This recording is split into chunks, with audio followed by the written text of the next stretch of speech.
Izin Bapak Ibu Dewan Guru, rekan-rekan serta rekan-rekan sejawat yang ada di depan, rekan-rekan guru-guru CGP, saya mulai acaranya.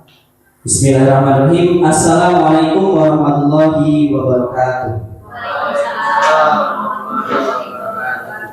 Tabibun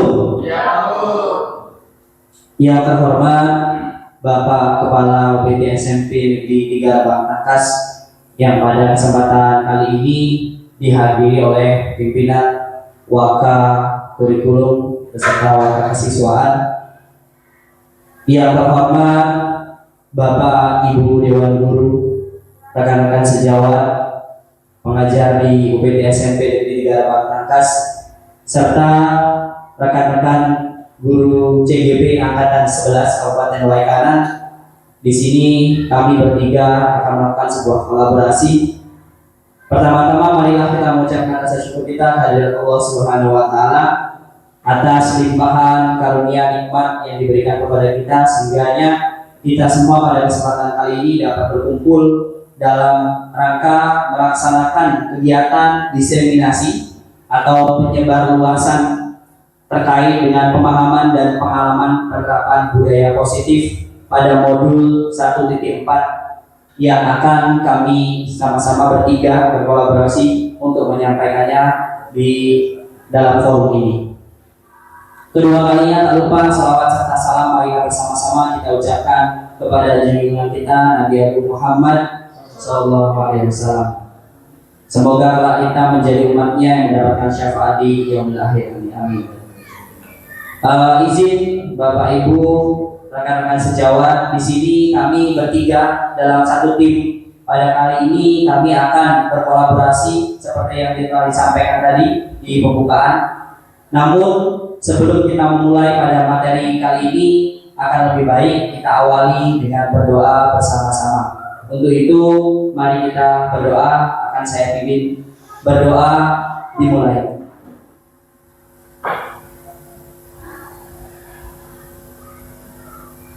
Berdoa selesai. Baik, untuk langsung kepada materi. Untuk yang pertama, materi akan disampaikan oleh Bapak Arif Mucito Edi. Kepada beliau Bapak Arif Mucito Edi dipersilakan.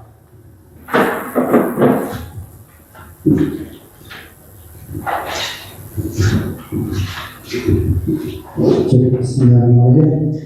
Assalamualaikum warahmatullahi wabarakatuh.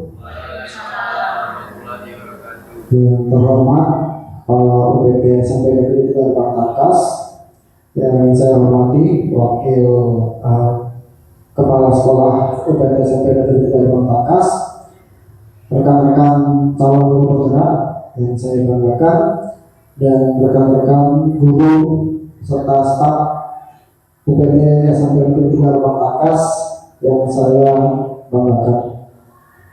Di sini perkenalkan, saya adalah Arif Mucito Edi. Saya merupakan calon guru penggerak angkatan 11 dari Kabupaten Waikanan. Di sini kami di UPT SMP Negeri 3 Bangtakas ini kebetulan ada 3 orang. Ada Pak Andri Ramiko dan juga ada Pak Anak Hadi Saputra.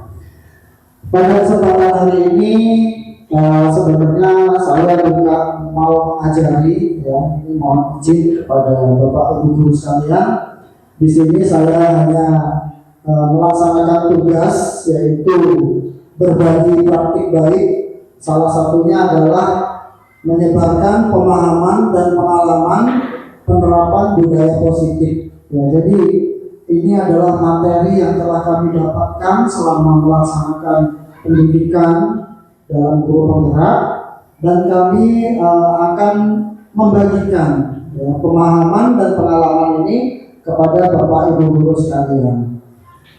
Di sini kami sudah mencapai materi 2.1. Nah, sebelumnya itu kami sudah mendapatkan materi yang cukup banyak, dimulai dari modul 1.1, 1.2, 1.3 dan 1.4. Nah, ini menginjak ke materi 2.1 tetapi yang akan kami jabarkan di sini adalah materi 1.4 tentang penerapan budaya positif. Pada dasarnya guru penggerak ini adalah produk dari Merdeka Belajar, ya, program belajar yang ada di Indonesia saat ini. Di situ yang kita pelajari dari awal adalah bahwasanya kita dalam mengajar itu harus mengikuti filosofis dari Bapak Pendidikan Indonesia. Ya, Bapak Ibu semua pasti sudah tahu siapa itu Bapak Pendidikan Indonesia, yaitu Ki Hajar Dewantara. Beliau memiliki sebuah filosofi, yaitu bahwasanya guru itu hanya sebagai menuntun kodrat siswa, ya, kodrat siswa untuk mencapai keselamatan dan kebahagiaan yang setinggi-tingginya. Artinya tugas guru itu hanya menuntun. Kita bukan tugasnya mencetak atau tugasnya mengubah jalan hidup dari seorang anak, tetapi kita hanya menuntun kodrat yang mana setiap murid yang kita ajar itu sebenarnya sudah membawa kodratnya dari lahir, ya, dinamakan kodrat lahir. Nah, itulah yang tugas kita menuntun itu, ya. Jadi diibaratkan guru itu seperti murid itu seperti sebuah kertas, yang kertas itu sudah memiliki tulisan, tetapi tulisannya itu buram. Nah, tugas kita itu bukan menulis di kertas kosong yang ada pada siswa. Jadi siswa itu bukan kertas kosong yang kita tulisi seenak kita, semau kita, tetapi hanya menebalkan tulisan yang sudah ada. Kita pilah-pilah tulisan yang menurut kita atau jalan hidup yang menurut kita bagus, itu kita pertegas, kita tebalkan. Sedangkan untuk tulisan yang negatif, yang tidak berguna, itu berusaha kita samarkan. Jadi itu menurut Ki Hajar Dewantara. Kemudian kita masuk ke materi langsung pada hari ini. Ada 7 materi yang akan kita bagi dalam 3 pemateri. Untuk yang pertama ini saya akan mencoba membagikan materi tentang perubahan paradigma belajar dan disiplin positif. Nah, untuk materi selanjutnya nanti kawan-kawan CGP yang lain. Oke, jadi yang pertama adalah dalam menerapkan disiplin positif di lingkungan sekolah, tentunya kita harus memiliki suatu kondisi sekolah yang juga positif. Ya. Kita tidak bisa menerapkan disiplin positif jika hanya sendirian, jika di lingkungan yang tidak memiliki disiplin positif. Oleh karena itu, kami membagikan sebuah perubahan paradigma. Ya, perubahan paradigma itu adalah pola pikir atau kerangka berpikir kita dari model pengajaran klasik, ya, yang zaman dahulu dengan paradigma yang direkomendasikan pada saat ini, ya. Jadi pada zaman dulu atau sebelum-sebelumnya mungkin kita menggunakan paradigma stimulus respon. Ya, stimulus respon ini mengatakan bahwa sesuatu yang dilakukan oleh siswa itu merupakan respon dari lingkungannya, ya. Jadi lingkungannya itu memberikan sebuah stimulus respon kepada diri siswa. Jadi semua yang dikerjakan siswa, semua yang dikerjakan oleh orang itu dipengaruhi oleh hal-hal dari luar. Nah, itu paradigma lama, ya, Bapak Ibu sekalian. Nah, dalam konteks yang sekarang kita menggunakan paradigma baru, yaitu teori kontrol.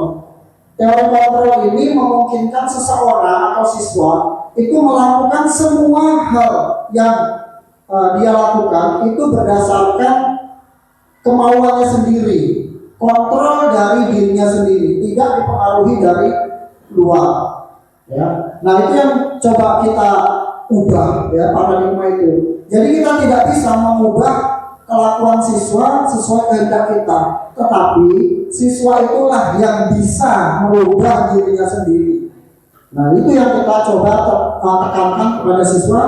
Kalian itu nggak bisa kalian itu seharusnya kalian sendiri yang merubah apa sifat-sifat kalian, ya, bukan guru. Lanjut peran. Nah, ini pembelajaran dengan paradigma baru ini merupakan pembelajaran yang dirancang berdasarkan prinsip pembelajaran berdiferensiasi, ya. Sehingga para peserta didik belajar sesuai kebutuhannya berdasarkan tahap perkembangan sesuai teori psikologi modern untuk mewujudkan profil pelajar Pancasila. Tujuan dari pendidikan Merdeka Belajar ini adalah mencetak murid yang memiliki karakter sesuai dengan profil pelajar Pancasila. Ya, di situ ada 6, yaitu bergotong royong, kreatif, bernalar kritis, berkebinekaan global, mandiri, dan berkeimanan kepada Tuhan Yang Maha Esa. Nah, dengan seperti itu, maka tugas guru adalah memberikan atau memenuhi kebutuhan belajar dari setiap siswa, karena setiap siswa itu sebenarnya memiliki kebutuhan belajar yang berbeda-beda. Kita nggak bisa menyamakan kebutuhan belajar si A, si B, si C, dan kita memaksakan model pengajaran hanya dengan semau kita. Ya, jadi di dalam pembelajaran dengan paradigma baru teori kontrol ini dirancang berdasarkan prinsip pembelajaran berdiferensiasi, yang artinya pembelajaran itu harus berbeda-beda disesuaikan dengan kebutuhan setiap murid. Nah, ini pada zaman dahulu atau secara klasik, bahwa guru itu menganggap bahwa kita itu mengontrol murid. Nah, itu anggapan yang kurang tepat, karena sebenarnya kita nggak mengontrol murid. Kalau misalkan dalam satu kelas murid itu patuh kepada satu guru, itu sebenarnya bukan karena dia berhasil mengontrol atau dia menguasai murid, itu bukan. Tetapi memang murid itu mengizinkan dirinya untuk dikontrol oleh guru tersebut. Sebenarnya murid itu yang mengizinkan dirinya sendiri, bukan bukan kehebatan guru itu sehingga dapat mengontrol murid. Itu ini ada ilusi itu sesuatu yang kurang benar yang dipercaya, ya. Ilusi bahwa semua penguatan positif, efektif, dan bermanfaat. Ilusi bahwa kritik dan membuat orang merasa bersalah itu dapat menguatkan karakter. Ilusi bahwa orang dewasa memiliki hak untuk memaksa. Itu adalah prinsip-prinsip yang kita percayai selama ini, tetapi sebenarnya itu kurang tepat, ya. Dimana kalau penguatan positif efektif itu penguatan positif itu kita lakukan terus-menerus akan menyebabkan siswa ketergantungan misalnya. Terus kritik dan membuat orang merasa bersalah itu bisa menguatkan karakter, itu juga kurang tepat, ya, karena itu justru bisa membuat siswa menjadi down, ya, merasa gagal, merasa bersalah terus, ya. Dan selanjutnya juga itu orang dewasa memiliki hak untuk memaksa. Sebenarnya nggak ada hak kita untuk memaksa itu, nggak ada, ya. Kita hanya menuntut mereka menemukan kodratnya. Nah, semua yang dilakukan murid itu didasari pada 5 kebutuhan dasar, ya. Semua yang dilakukan murid, baik itu suatu hal yang baik itu suatu kesalahan, baik itu pelanggaran, itu sebenarnya dia sedang melakukan suatu hal untuk memenuhi kebutuhan dasar manusia. Di sini ada 5: bertahan hidup, kasih sayang dan rasa diterima, penguasaan, kebebasan, dan kesenangan, ya. Bertahan hidup ini meliputi makanan, pakaian, tempat tinggal, keamanan, kesehatan. Kemudian kasih sayang dan rasa diterima ini meliputi rasa diterima, dipedulikan, dan lain-lain. Penguasaan ini meliputi harga diri, keinginan untuk dianggap, dan lain-lain. Ya, ini bisa Bapak Ibu baca di depan. Jadi misalkan seorang siswa itu mencuri misalkan makanan di kantin, kemudian ketahuan, kemudian kita tanya, kenapa kamu mencuri? Seandainya jawaban dia adalah, saya lapar Pak, saya dari pagi belum makan, maka sebenarnya yang dia lakukan itu adalah untuk memenuhi kebutuhan dasarnya. Ya, kebutuhan dasar apa yang sedang dipenuhi? Kebutuhan dasar bertahan hidup. Ya. Selain itu masih ada banyak lagi, ada 5, gitu ya. Ada kebebasan, ada kesenangan. Ya, jadi misalkan ada seorang siswa jenuh di dalam kelas, disuruh nulis nggak mau, ya. Kemudian kita tanya, kenapa kamu nggak mau nulis? Saya bosan Pak belajar di kelas. Artinya dia sedang memenuhi kebutuhan dasarnya, menuntut kebutuhan dasarnya tentang kebebasan. Ya, jadi kita nggak bisa memaksa dia untuk belajar di kelas, tapi kita bisa mengajak untuk belajar di luar kelas, misalnya di bawah pohon. Nah, oke. Nah, di sini ada sebuah pertanyaan, ya. Sebutkan kebutuhan apa yang sedang berusaha dipenuhi anak-anak ini jika jawabannya seperti itu, ya. Coba Bu Nike, nah, ini coba tolong dibaca kemudian dijawab. Boleh maju ke depan. Depan. Ke depan. Makanya dipanggil. Bagaimana? Ya, Bimo. Sebutkan itu. Ya. Baiklah, saya akan membacakan. Sebutkan kebutuhan apa yang sedang berusaha dipenuhi oleh anak-anak ini. Bimo, seorang anak TKB, selalu berlari keluar kelas menuju jalan raya di depan sekolahnya yang ramai dengan kendaraan. Tingkahnya membuat guru Bu Ani bingung dan seringkali lari mengejarnya. Ada beberapa kemungkinan jawaban yang diberikan Bimo. Nanti deh Pak. Ya. Identifikasi kebutuhan yang ingin dipenuhi oleh Bimo jika respon Bimo seperti di kolom sekolah ini. Sebelah ini. Sebelah kiri. Pokoknya itulah. Sebelah kiri ya. Aku senang main kejar-kejaran dengan ibu guru, seru. Itu pilihan ya Pak? Ya. Kebebasan, kesenangan, cinta dan kasih sayang, dan penguasaan. Ya. Yang mana? Jadi Bimo ini jawabannya aku senang main kejar-kejaran dengan ibu guru, seru katanya. Kira-kira kebutuhan yang mana dari 4 itu yang sedang dipenuhi, yang sedang Kebebasan dan dipenuhi? kesenangan. Kalau ini saya jawab. Yang menurut ibu? Kalau menurut saya, karena Bimo merasa dia itu senang, jadi merupakan kesenangan, ya. Jadi senang dia main kejar-kejaran dengan ibu guru, seru. Jadi satu aja poinnya, boleh pilih lebih. Boleh kalau memang ada. Ada kesenangan dan kebebasan ya, karena dia tadi itu lari-lari, itu aja Pak. Kebebasan dan kesenangan menurut saya. Terima kasih Bu Nike, boleh tepuk tangan dulu. Oke. Yang tadi yang sedang dipenuhi oleh Bimo dengan jawaban dia, jadi kita tahu ya. Aku senang main kejar-kejaran dengan ibu guru, seru katanya. Nah, jadi dia sedang memenuhi kebutuhan dasarnya, yaitu kebutuhan dasar tentang kebebasan, ya, ataupun kesenangan.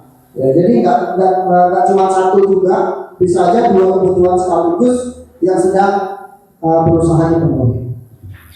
Lanjut Pak. Terus.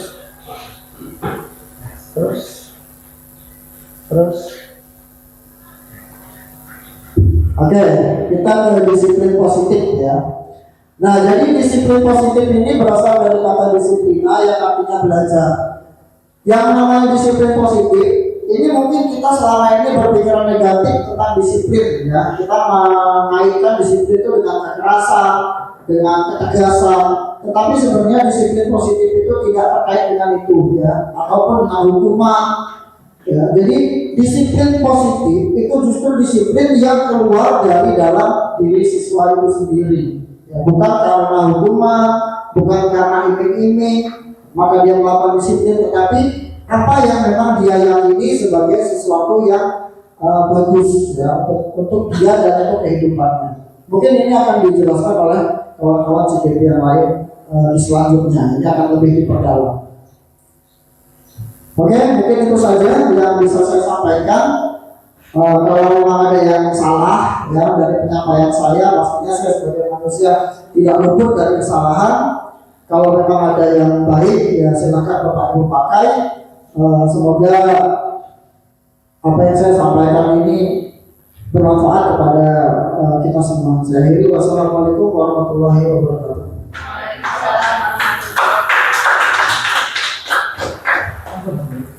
Oke, kawan-kawan, teman-teman guru sekalian, selanjutnya akan dijelaskan oleh calon guru penggerak angkatan 11 dari UPT SMP Negeri Pangkakas, yaitu Bapak Agus Hamiko. Waktu dan tempat saya persilakan.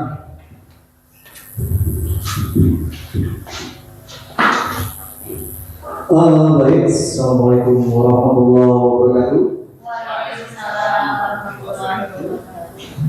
Perkenalkan, saya Andri Hamiko, calon guru penggerak dari angkatan 11 dari UPT SMP Negeri 3 Pangkakas, Kabupaten Waikanan, Provinsi Lampung. Saya merupakan salah satu calon guru penggerak di UPT SMP Negeri 3 Pangkakas. Selain saya ada Pak Riko Ciko dan Pak Anang Hadi Saputra. Oke, kali ini saya akan melanjutkan materi yang disampaikan oleh Pak Arif tadi. Saya akan menyampaikan materi tentang teori, motivasi, hukuman, penghargaan, dan restitusi. Yes. Oke, sebelum kita masuk ke materi, kita ulas sedikit. Jadi di calon guru penggerak pendidikan guru penggerak angkatan 11 ini, kami sudah mempelajari modul 1.1 yaitu filosofi pendidikan Ki Hajar Dewantara. Selanjutnya adalah 1.2 yaitu nilai dan peran guru penggerak, serta 1.3 itu adalah visi guru penggerak. Dan ini adalah materi keempat yaitu 1.4 budaya positif. Jadi Bapak Ibu sekalian, sebelum kita masuk ke materi, ada baiknya kita merangkum atau mengartikan filosofi pendidikan Ki Hajar Dewantara tentang peran seorang guru. Jadi Pak Arif tadi sudah mengkaitkan dengan peran seorang murid dalam hal ini. Kalau sedang peran seorang guru pada filosofi pendidikan Ki Hajar Dewantara adalah guru itu diibaratkan petani atau kebun.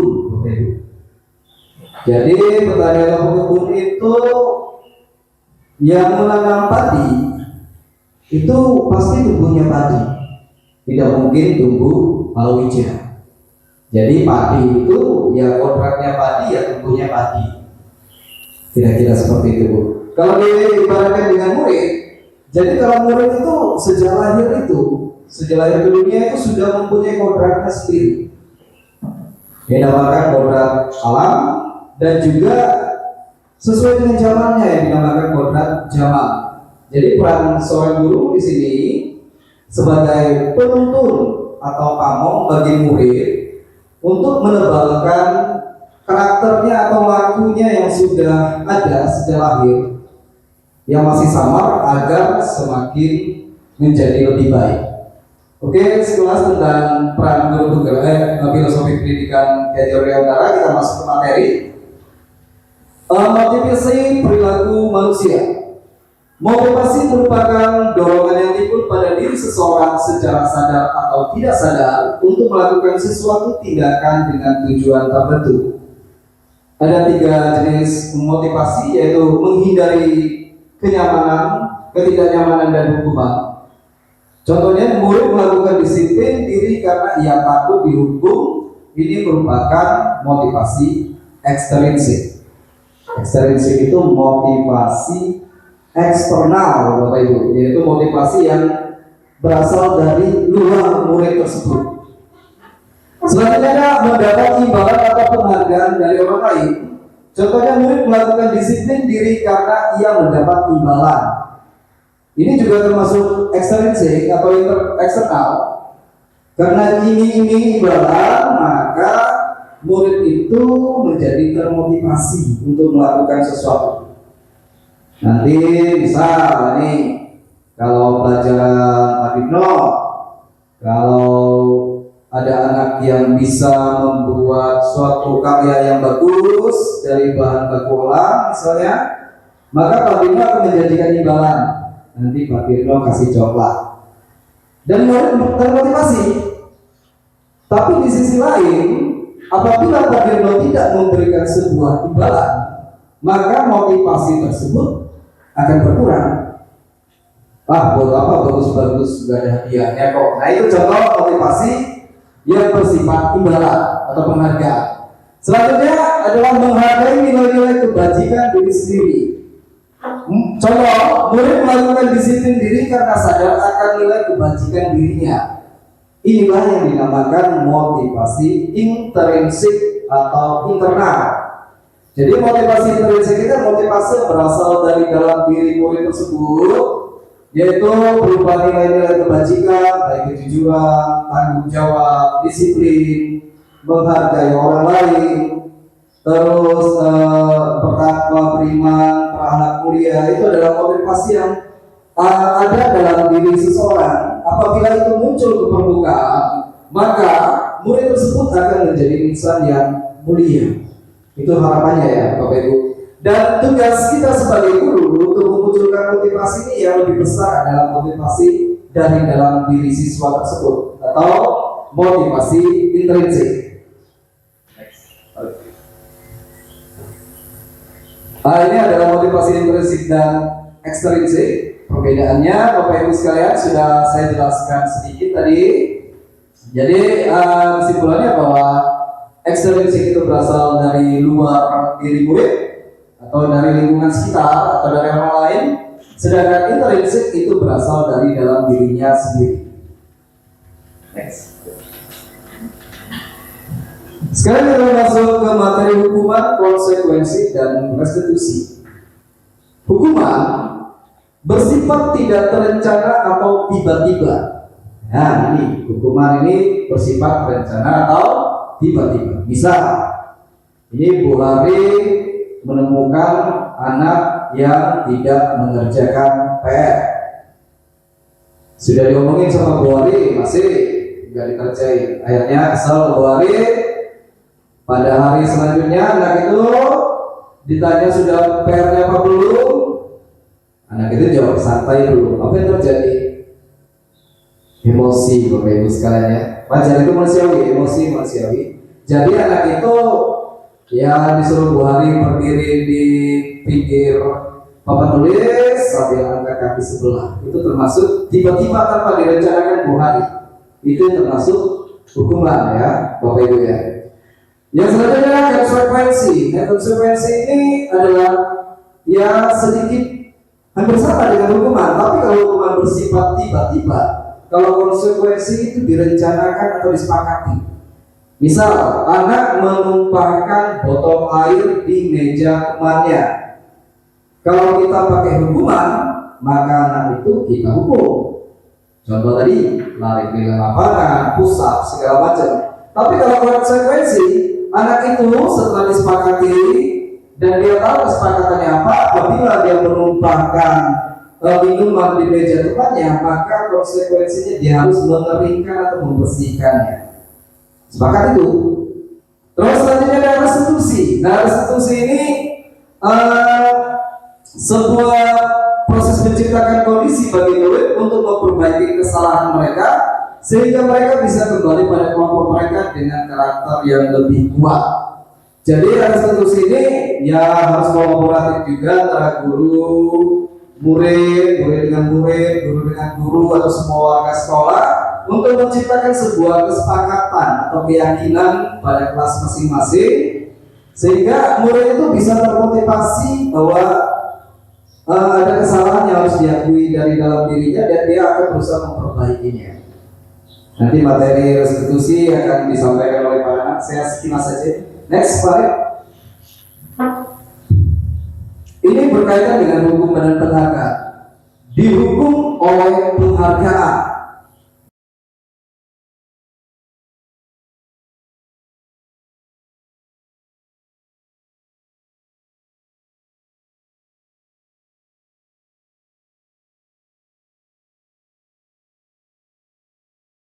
Ini penghargaan ya, ternyata penghargaan bisa menghukum. Pengaruh jangka pendek dan jangka panjang, penghargaan tidak efektif, penghargaan merusak hubungan, penghargaan mengurangi ketepatan, penghargaan menurunkan kualitas, penghargaan mematikan kreativitas, penghargaan menghukum motivasi dalam diri atau intrinsik. Next, Farid. Ini adalah contoh konsep disiplin yang berhubungan dengan hukuman dan penghargaan. Ini hukuman, contoh menyakitkan, tidak nyaman, murid takut, memaksa murid menyembunyikan kesalahan, murid menjadi rendah diri. Contoh, murid merasa takut. Kalau zaman dulu kan ada istilah guru killer ya Bapak Ibu ya. Kalau guru killer itu ngelihatnya aja murid itu takut. Jadi suasana kelas tidak hidup hening seperti kuburan. Jadi murid bergerak sedikit takut karena bapak itu termasuk killer. Ini menghukum Bapak Ibu, menghukum murid dari segi kreativitas tadi, mematikan kreativitas murid ya. Selanjutnya kita perhatikan tidak efektif, merusak hubungan dalam sifat iri, mematikan kreativitas, menghukum dengan sistem rating, merampas hak menghargai dirinya. Jadi penghargaan itu bisa merusak hubungan ya. Iri, contoh, nih Pak Arif ada anaknya juara 1 kelas. Dia memberi penghargaan yang berlebihan kepada anak tersebut. Apa yang terjadi?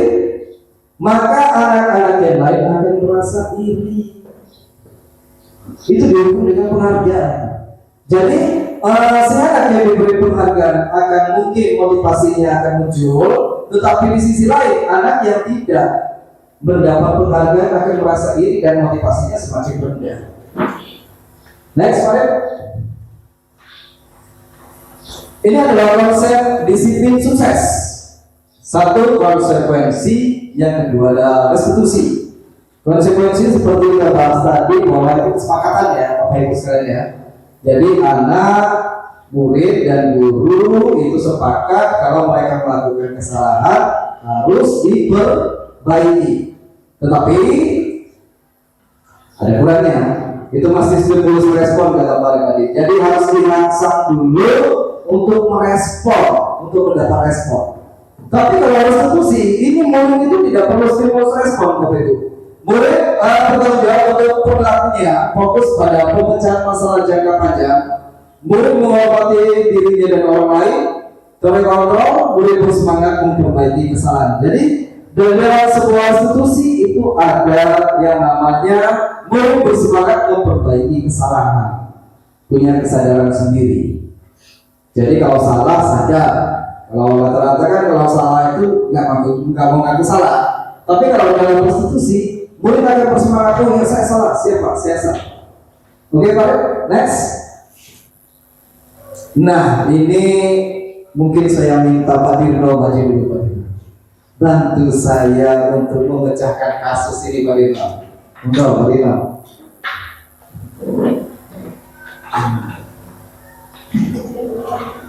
Dibaca sini Pak Dirno. Oke. Baca. Hukuman atau Kalau kurang baca dibesarkan di hari. dibesarkan Pak. Nah, itu. Usia. Enggak Pak Dirno. Tindakan guru yang pertama mencatat 100 kali dalam buku kalimat. Saya tidak akan terlambat lagi karena terlambat ke sekolah. Hukuman atau Ini adalah merupakan hukuman. Jawabannya Pak Dirno apa? Hukuman. Selanjutnya Pak Dirno. Lari dari lapangan basket 2 kali karena terlambat hadir di sekolah. Termasuk Ini ke hukuman. Selanjutnya Pak Dirno. Membersihkan coretan yang dibuatnya di meja tulis. Membersihkan coretan ini biasanya ada kesepakatan antara ini, berarti dia konsekuensi. Oh ya. Dan murid diminta untuk tetap membalas sekali karena tidak menggunakan masker ke sekolah. Ini bisa juga karena konsekuensi. Ya, karena dia tidak menggunakan masker, jadi harus ada konsekuensinya. Ya. Lanjut, terakhir. Menggantikan kertas tugas teman yang telah dicoret-coret. Ini juga sama, ini sudah sepertinya konsekuensi. Itu menurut saya. Mungkin yang lain juga ini juga. Oke, terima kasih Pak Dirno. Aplaus dulu Pak Dirno. Aplaus, luar biasa. Terima kasih Pak Dirno ya. Next, Pak. Ini sebelahnya kan masih ada, Pak? Iya. Oh, lanjut. Lanjut. Next. Oke, ini adalah yang terakhir yaitu konsep disiplin pendekatan restitusi. Jadi adalah sebuah cara menanamkan disiplin positif pada murid. Pengertian restitusi adalah proses menciptakan kondisi bagi murid untuk memperbaiki kesalahan mereka sehingga mereka bisa kembali pada kelompok mereka dengan karakter yang lebih kuat. Ciri-ciri restitusi adalah satu, bukan menembus kesalahan, namun belajar dari kesalahan. Yang kedua adalah memperbaiki hubungan. Terus selanjutnya tawaran, bukan paksaan. Menuntun untuk melihat ke dalam diri. Mencari kebutuhan dasar yang mendasari tindakan. Fokus pada karakter, bukan tindakan. Menguatkan dan fokus pada solusi. Jadi ini pengertian dan ciri restitusi, Bapak Ibu sekalian. Jadi ini materi saya terakhir ini. Jadi saya harap dengan adanya materi budaya positif ini, maka kita semua akan perlahan belajar menerapkan bagaimana restitusi di sekolah kita. Nanti kalau lebih jelasnya Pak Anang yang akan menjelaskan. Harapan saya kita sama-sama belajar, Bapak Ibu. Kalau kita sama-sama belajar, sama-sama menerapkan, sama-sama kompak, maka kemungkinan besar sekolah kita ini bisa menerapkan restitusi, bukan lagi menghukum siswa tanpa istilahnya itu tanpa proses yang jelas ya. Demikian mungkin materi dari saya, Bapak Ibu sekalian. Semoga materi ini bisa menambah wawasan bagi kita semua. Saya Rizky, assalamualaikum warahmatullahi wabarakatuh. Selanjutnya akan dilanjutkan dengan materi dari Pak Anang Adi Saputra. Silakan, Pak Anang. Baik, terima kasih sebelumnya diucapkan kepada rekan saya Pak Andri Gramiko serta Pak Arif Hussaidi yang tadi telah menyampaikan memaparkan materinya di sesi 1, sesi 2. Karena pada forum ini kami membagi sesi menjadi 3 dan ini kebetulan saya dapat sesi yang ketiga.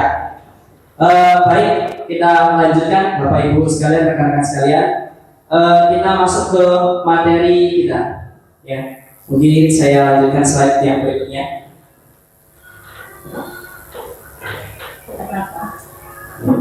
Baik, ini saya akan membahas kepada bagian berikutnya yaitu 5 posisi kontrol restitusi. Kalau tadi sudah dijelaskan restitusi ya oleh Pak Andri Gramiko ya, di sana sudah disampaikan apa itu restitusi, ciri-ciri restitusi seperti apa. Nah, jadi kita masuk ke dalam 5 kontrol restitusi. Sebenarnya tanpa disadari rekan-rekan sekalian, mungkin ya kita dalam penerapannya itu sudah menerapkan di antara kelima yang ada di depan ini. Ya, mungkin yang pertama di sana sebagai apa, Bu Tika? Sebagai penghukum. Terus kemudian Bu Ani kita tolong yang kedua sebagai apa, Bu? Pembuat rasa bersalah. Kemudian berikutnya Pak Dirno, yang berikutnya ada Pak? Sebagai teman. Kemudian Pak Hamzah sebagai Guru sebagai pemantau. Sebagai pemantau. Dan yang terakhir Bu Ali ada sebagai manajer. Jadi 5 posisi kontrol kita ini dalam menerapkan restitusi ini sebenarnya tanpa disadari mungkin kita sudah menerapkannya. Yang pertama adalah sebagai penghukum. Bagaimana kita menjadikan peserta didik ini target utama kita untuk, bahkan yang disampaikan oleh Pak Arif tadi, meluapkan emosi. Pak Andri Gramiko juga tadi menyampaikan meluapkan emosi. Alhasil ya kita memberikan hukuman kepada peserta didik kita atau kepada siswa kita. Kemudian membuat merasa bersalah. Ini biasanya akan muncul dari kata-kata kita yang tanpa disadari ternyata itu masuk ke dalam perasaan mereka, menyakiti mereka atau bahkan membuat mereka itu merasa kecewa dan lain sebagainya. kemudian sebagai teman, pemantau, dan manajer. Mungkin slide berikutnya, Pak Andri Gramiko. Kita lanjutkan ke slide berikutnya. Nah, di sini adalah salah satu kasus yang bisa kita ambil, ya. Kasusnya adalah siswa tidak memakai atribut lengkap saat upacara bendera. Nah, ini mungkin ya, jika selama ini kita di sekolah ternyata masih belum menerapkan apa yang diminta, yang diharapkan dalam 5 posisi kontrol restitusi tadi, mungkin ini jadi pembelajaran bagi kita. Termasuk saya sendiri, Bapak Ibu sekalian. Di program guru penggerak inilah kami mendapatkan materi-materi ini yang mungkin saya yakin rekan-rekan guru sejawat ini di dalam prakteknya itu mungkin masih mengikuti apa yang sudah pernah kita rasakan dulu kita waktu jadi murid seperti ini, sehingga kita juga membawanya di kelas. Nah, sudah kita jadi guru sekarang kita kayak gitu juga. Ternyata setelah kami bertiga mengikuti pendidikan guru penggerak ini, kami mendapatkan beberapa pencerahan. Salah satunya di sini. Kasus siswa tidak memakai atribut lengkap saat upacara bendera. Kira-kira menurut Bu Ani apa yang dilakukan hal pertama? Ya, memberikan hukuman. Memberikan hukuman, ya. Baik, itu menurut Bu Ani. Ada lagi Bu Ani tambahan? Atau tugas tambahan? Tugas tambahan. Baik, sekarang Bapak Ibu sekalian, rekan-rekan sejawat, kita lihat di sini. Sekali lagi mohon maaf sebelum saya lanjutkan ke materi, mungkin dari Pak Andri Gramiko, Pak Arif Mucito, kami di sini berdiri bukan untuk menjadi guru mengajar rekan-rekan sekalian, tapi kami sama-sama berbagi apa yang sudah kami dapat, pengalaman kami dapat di praktek guru penggerak ini, sehingga kalau memang ini bisa kita terapkan, mudah-mudahan ini kemajuan sekolah kita. Saya sendiri masih belajar, Pak Andri Gramiko, Pak Arif juga masih berusaha untuk menerapkan apa yang kami belajar. Penghukum, nih contohnya kasus tidak memakai atribut lengkap. Ini misalnya di situ langsung kamu patuhi aturan sekolah, coba berdiri di depan. Nah, seperti itu. Seperti mungkin yang selama ini kita pernah praktekkan, ini tidak memakai atribut lengkap, ini tidak memakai atribut lengkap, coba berdiri semuanya di depan. Ya, berdiri di depan, atau mungkin bisa jadi ada siswa di dalam kelas tidak memakai atribut, misalnya sesuai dengan yang dijadwalkan, mereka disuruh berdiri di depan kelas. Nah, ini adalah kita memposisikan diri kita adalah sebagai seorang penghukum, ya. Nanti kita akan bahas kenapa seperti itu. Terus kemudian membuat rasa bersalah. Nah, ini kata-kata yang disampaikan atau apa yang diucapkan oleh guru adalah contohnya seperti ini. Berapa kali bu guru harus bilang, ya, memberitahu kamu, menyampaikan kepada kamu, ibu ini kecewa banget sama kamu. Nah, itu tanpa disadari Bapak Ibu sekalian, itu masuk ke dalam perasaan siswa, mereka jadi merasa bahwa mereka ini salah. Saya ini sudah membuat kecewa ibu guru. Jadi di sini jatuhnya kita membuat siswa tersebut menjadi merasa bersalah. Maka kita sebagai guru otomatis berperan sebagai pembuat merasa bersalah. Yang kedua, sebagai teman. Ini mungkin juga ada beberapa, termasuk saya sendiri itu melakukan hal yang semacam itu sebelumnya. Ini yang dikatakan, ayolah yang tertib, buat ibu bangga, kali ini aja kamu jangan buat kesalahan. Ayo lah, pokoknya kita kan ini udah biasa kayak gitu. Nah, itu udah kayak anggap teman. Jadi ini kita memposisikan diri kita atau meletakkan diri kita di posisi kontrol tadi sebagai seorang teman. Terus kemudian sebagai pemantau. Nah, kita ini ibarat kata mungkin yang memperhatikan, ya. Ini yang kita bisa contohkan di sini, kata-katanya adalah kamu sudah melanggar apa, peraturan apa yang sudah kamu langgar, konsekuensinya apa. Tapi cukup sampai di situ saja. Jadi kita tuh kayak menyampaikan apa yang tak tertib memang atau peraturan yang sudah dibuat, ya, sehingga dikembalikan. Ya, mereka salahnya apa, mereka berbuat apa, konsekuensinya apa. Tapi cukup sampai di situ saja. Ya. Terus kemudian manajer. Nah, ini sebaiknya yang harusnya kita sama-sama terapkan, yaitu posisi kontrol sebagai manajer. Ini contohnya yang bisa kita berikan dalam contoh ucapan, misalnya, apa kamu tahu kesalahan kamu? Ya, nanti di siswa tersebut akan menyampaikan kesalahannya apa. Mereka akan menyampaikan, mengutarakan kepada kita. Terus kemudian kira-kira untuk memperbaiki kesalahan kamu, ya, itu kamu mau melakukan apa? Nah, jadi bukan hanya saja kita sebagai pemantau, tetapi di sini sebagai manajer kita juga berusaha untuk memberikan yang namanya tadi disampaikan oleh Pak Andri Gramino, yaitu sebuah restitusi, yaitu sebuah perbaikan. Oke, mungkin kita lanjut Pak Andri, slide berikutnya. Ya, di sini berikutnya ada keyakinan kelas. Nah, ini mengapa keyakinan kelas, mengapa tidak peraturan kelas? Mungkin kita ada ibarat di situ. Pak, sebentar saya alihkan ke PDF.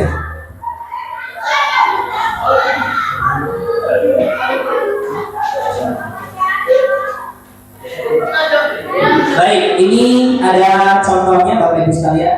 Bisa kita lihat di sini. Mengapa keyakinan kelas? Ya, mengapa bukan peraturan kelas saja? Nah, ini ibarat kata kita ambil contoh, mengapa peraturan penggunaan helm saat mengendarai motor? Pasti ada di dalam pikiran kita, arahnya adalah jawaban kita semua mesti keselamatan. Ya, ada juga yang berpikir untuk menghindari tilang. Nah, menurut Bapak Ibu kira-kira yang lebih dominan yang mana yang muncul di jawaban kita, di benak kita? Mungkin misalnya, kalau ada pertanyaan, mengapa ada peraturan memakai helm? Kira-kira apa? Benar sekali. Ya, mungkin ada yang jawabannya karena biar menghindari tilangan, ada tidak Bu? Bisa jadi. Tetapi sebagai kita yang memaknai arti betul peraturan tadi itu, pasti kita akan mengarah lebih kepada keselamatan, bukan karena ditilang. Nah, jadi Bapak Ibu sekalian, apabila kita mengatakan keyakinan adalah lebih kepada kita mewujudkan nilai-nilai yang akan didapat oleh siswa. Nah, di sini kita kembali ke keyakinan kelas. Jadi keyakinan kelas ini perlu kita buat nanti rekan-rekan sekalian. Dan kenapa kita perlu buat keyakinan kelas? Karena pengaruhnya kembalinya ada pada nanti ada pada restitusi yang sama-sama nanti kita akan minta siswa tersebut untuk memperbaikinya. Slide berikutnya mungkin Pak Arif. Baik. Nah, ini tentang keyakinan kelas ya. Jadi keyakinan kelas ini dibuat ya, di situ sudah dituliskan oleh semua warga kelas. Kalau itu memang keyakinan kelas, baik wali kelas, kemudian siswa yang ada di kelas tersebut. Kalau dia keyakinan sekolah, maka semua warga sekolah yang terlibat di dalamnya. Ya. Terus kemudian seperti apa keyakinan kelas itu? Keyakinan kelas itu disesuaikan dengan kondisi kelas. Yang apa yang dibutuhkan di kelas tersebut, sehingga kelas tersebut akan mencapai tujuan yang diharapkan. Maka dibuatlah keyakinan-keyakinan kelas tersebut. Kemudian diharapkan membuat keyakinan kelas ini sedikit saja, tetapi mudah diingat dan mudah dipahami. Kemudian dibuatnya dalam bentuk-bentuk kalimat yang positif. Selain itu, dia boleh berupa pernyataan-pernyataan yang umum. Misal, kalau misalnya kita mau membuat keyakinan kelas, ada yang terlambat, ya, maka kita buat contohnya adalah disiplin waktu, misalnya seperti itu. Itu sudah umum, berarti bisa terlambat datang, bisa terlambat setelah dia keluar dari istirahat, masuk kembali, seperti itu. Terus kemudian misalnya ngobrol saat gurunya sedang menjelaskan, maka kita bisa buat keyakinan kelas ada dengan menghargai orang lain. Menghargai orang lain dapat berupa tadi, ya, ketika gurunya menjelaskan dia tidak ngobrol, ketika temannya menyampaikan sesuatu dia ikut mendengarkan, itu bentuk dari menghargai orang lain. Berarti dia berupa pernyataan-pernyataan yang universal ataupun yang umum. Selanjutnya Pak Arif. Nah, ini contoh dari kesepakatan kelas yang kebetulan sudah saya terapkan di kelas. Mudah-mudahan rekan-rekan di sini yang ada pemegang kelas atau sebagai wakil wali kelas bisa membuat keyakinan kelas disepakati bersama. Kalau di CGP yang sebelumnya kita mengenal keyakinan kelas dengan kesepakatan kelas, tapi sekarang kita kenal ini dengan sebagai keyakinan kelas. Ini saya masih mengambil kata-kata yang lama, yaitu dengan kesepakatan kelas, karena siswa masih belum begitu memahami dengan keyakinan kelas. Tapi boleh nanti kesepakatan kelas ataupun garis miring kita tambahkan keyakinan kelas. Apa itu yang sudah saya coba buat di sini adalah berbicara yang baik dan sopan kepada guru, ya. Nah, jadi di sini juga bisa umum ke semua guru. Kemudian menyimak guru yang sedang menjelaskan. Nah, ini kalau mau dibuat lebih sederhana juga bisa dijadikan satu ini, karena ini mungkin baru awal pemahaman saya membuat keyakinan kelas dengan siswa, tapi semakin berjalan ke sini semakin lebih memahami. Sebenarnya yang berbicara baik, menyimak guru sedang menjelaskan bisa dijadikan satu dengan menghargai orang lain, yaitu lebih umum. Terus kemudian peduli terhadap temannya, ini juga umum. Contoh, ada temannya yang sakit, ada temannya yang tidak masuk, dia akan menyampaikan. Berarti dia peduli kepada temannya. Terus kemudian menjaga perlengkapan atau peralatan sekolah. Terus kemudian menjaga kebersihan kelas, ya. Ini ada dua, ada double ini kayaknya ada yang belum dihapus. Nah, ini contoh-contoh keyakinan kelas Bapak Ibu sekalian yang bisa kita buat di kelas kita masing-masing. Kita ke berikutnya, slide berikutnya. Nah, kita sampai di materi saya yang terakhir, yaitu tentang segitiga restitusi. Dan di sini Bapak Ibu sekalian, segitiga restitusi, kalau kita tahu restitusi itu adalah bagaimana membuat siswa itu memperbaiki dirinya dan kembali kepada karakter dia yang lebih kuat. Maka di segitiga restitusi ini adalah tahapannya. Bagaimana sih siswa tersebut bisa memperbaiki kesalahannya sehingga mengembalikan karakternya menjadi karakter yang lebih kuat lagi, yaitu melalui 3 tahapan segitiga restitusi. Yang pertama adalah menstabilkan identitas. Apa itu menstabilkan identitas? Yaitu kita melakukan hal yang terbaik yang bisa kita lakukan untuk bagaimana membuat siswa tersebut lebih tenang terlebih dahulu. Ketika memang dia mengalami sesuatu, dia kita buat tidak memikirkan masalah tersebut, karena kita mau dia lebih fokus, ya.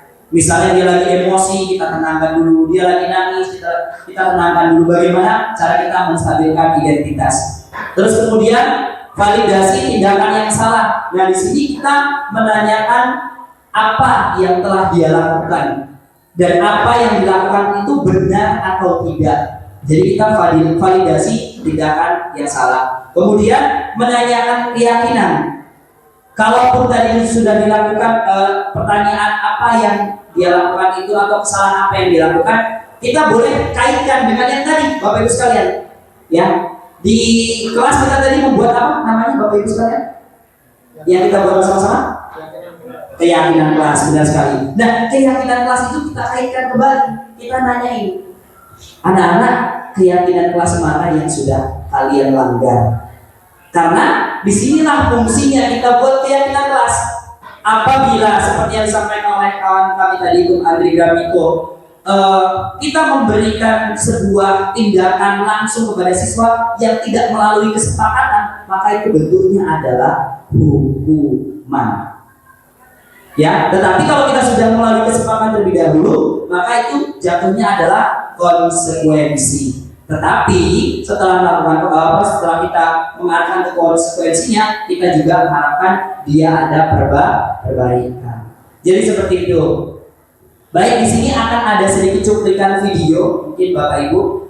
Saya sudah membuat sebuah skenario atau ibarat kata situasi yang sengaja memang didesain. Ya, ini adalah tugas saya kemarin yang sudah saya upload. Nah, di sini kasusnya adalah begini, Bapak Ibu sekalian. Kasusnya pada saat akan masuk ke kelas untuk memulai pelajaran, saya di sini anak-anak mendapati siswanya yang bernama Sally di sini sedang menyimpan jajanan di dalam laci meja. Ya, terus kemudian saya bertanya kepada Sally, kamu membawa jajan ke dalam kelas? Terus kemudian Sally menjawab, iya Pak. Kemudian saya bertanya lagi kepada Sally tidak dengar bel masuk pelajaran. Terus kemudian kata Sally, dengar Pak, tapi Sally berpikir terlanjur sudah makan Pak, makanya saya lanjutkan makan jajannya. Nah, terus kemudian saya berkata lagi, nah baiklah kalau begitu nanti setelah pulang temui Bapak ya. Seperti itu, kata Sally menjawab ya. Nah, ini kasusnya sudah nampak di sini. Nah, kira-kira bagaimana sih penerapan segitiga restitusi kepada siswa yang menurut kita itu akan mengganggu keyakinan kelas? Nah, ini kita bisa putarkan. Suami sudah belum ya? Kayaknya belum.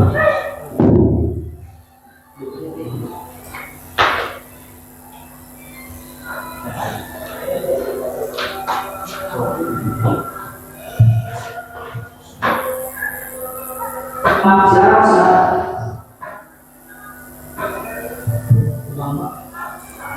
jadi Pak? Lagi Pak? Ada Lagi? dia bangga tanya ini ya. Kamu dari? Nah, Pak. Assalamualaikum. Waalaikumsalam. Lalu, Sally tahu kenapa kamu? Ya, Dan saya membawa makanan bawa makanan ya. Masih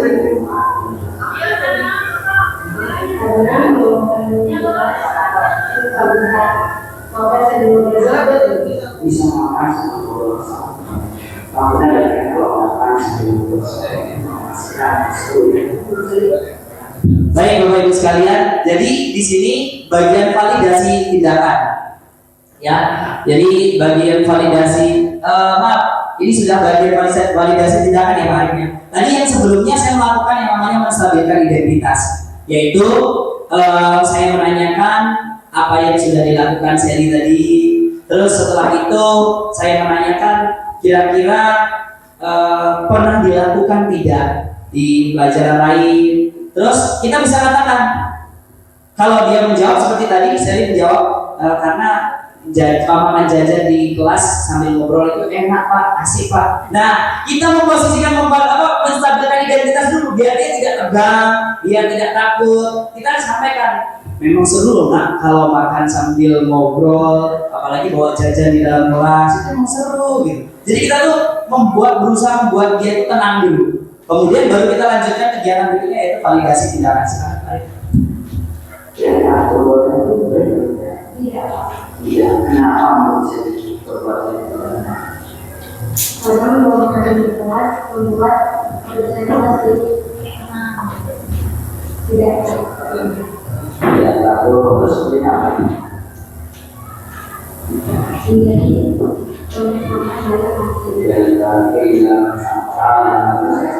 Baik, coba Pak Ari. Benar Mas. Baik, nah di situ validasi tindakan. Saya tanyakan, kira-kira yang dilakukan itu tadi benar atau tidak? Dia pasti akan menyampaikan dengan kesadaran hati sendiri kalau itu benar atau tidak. Kalau memang dia masih membantah atau mengelak bahwa itu benar, maka kita bisa sampaikan bahwa kegiatan yang seperti itu tidak benar karena memang kita sudah punya keyakinan kelas yang seperti itu. Nah, di sini kita akan menanyakan keyakinan kelas yang seperti disampaikan tadi. Lanjut berikutnya. Dari keyakinan dari keyakinan kelas atau keyakinan kelas keyakinan mana yang sudah saya bilang? menjaga kebersihan. Menjaga kebersihan. Baik, saya sudah tahu bahwa saya melanggar keyakinan kelas itu menjaga kebersihan kelas. Kira-kira menurut saya ini apa yang akan saya lakukan untuk memperbaiki? Saya akan memakai dan istirahat yang baik. Yang bisa baik.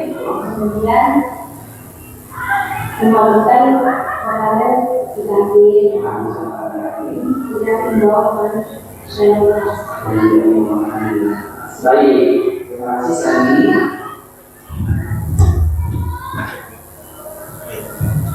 Baik, nah itu tadi Bapak Ibu sekalian. Jadi di bagian menanyakan keyakinan, kita boleh kaitkan dengan keyakinan sudah kita buat. Kita tanya, Sally, kira-kira dari kesalahan yang sudah Sally tadi sampaikan, kira-kira Sally sudah melanggar keyakinan kelas yang mana?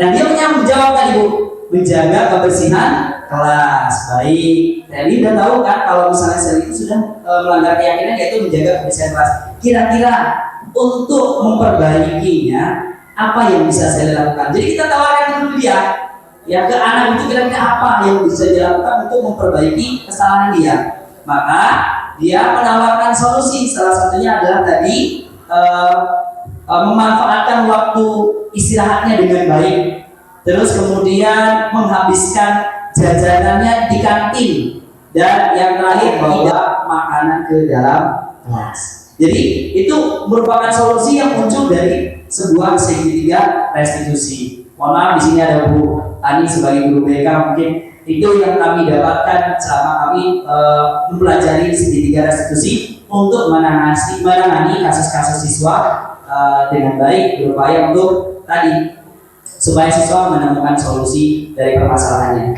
Mungkin itu materi dari saya, rekan-rekan sekalian. Kita setelah ini akan lanjutkan ke dalam sesi diskusi, ya. Jadi nanti dari materi yang telah kami sampaikan, ada Pak Arif, ada Pak Andri Gramiko, dan saya sendiri. Jika Bapak Ibu merasa ada yang ingin ditanyakan, silakan disampaikan. Mungkin langsung kami bertiga berkolaborasi. Bagi kami yang nanti akan memberikan jawaban, nanti kami akan menyampaikannya kepada Bapak Ibu sekalian. Silakan Bapak Ibu yang ingin bertanya, silakan Bu Arif, Pak Andri. Baiklah, kita akan masuk ke sesi tanya jawab di sini. Sekalian bagi ilmu ya Bapak Ibu sekalian ya. Mungkin tadi Bu Ari sudah mengatakan, silakan Bu Ari maju dulu ke depan. Bu Ari.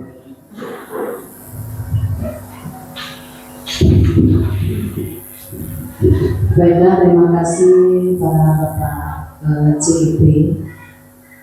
Tadi saya menerima penjelasan dari Pak Arif mengenai pembelajaran berdiferensiasi, Pak. Nah, yang mau saya tanyakan, apa pembelajaran diferensiasi itu, Pak? Jadi tolong jelaskan sekali lagi Pak Arif, mungkin kami kurang jelas tadi. Terima kasih.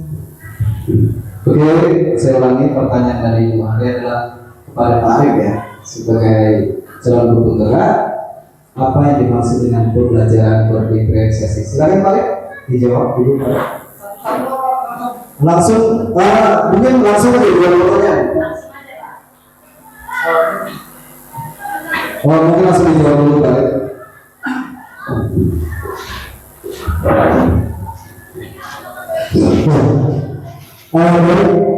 Terima kasih Bu Hari yang telah menyimak penjelasan kami tadi. Di situ memang dikatakan bahwa menerapkan paradigma baru, yaitu kontrol.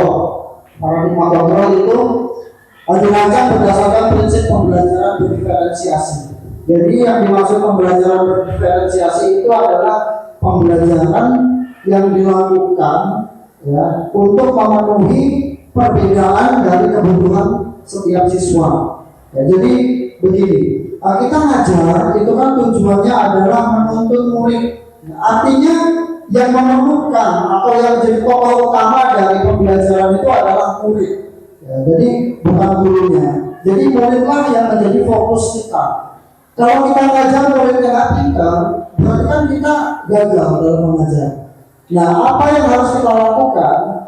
Tentu saja kita harus memenuhi kebutuhan dari murid itu. Ya, jadi yang harus kita identifikasi untuk memenuhi kebutuhan murid itu yang pertama kesiapan mereka. Ya, apakah mereka sudah siap dalam menerima materi yang akan kita ajarkan? Itu bisa kita lakukan dengan memberikan soal pretest. Kita kasih pretest, kita lihat jawabannya. Apakah jawabannya sudah memenuhi syarat? Apakah jawabannya belum memenuhi syarat? Nah, di situ.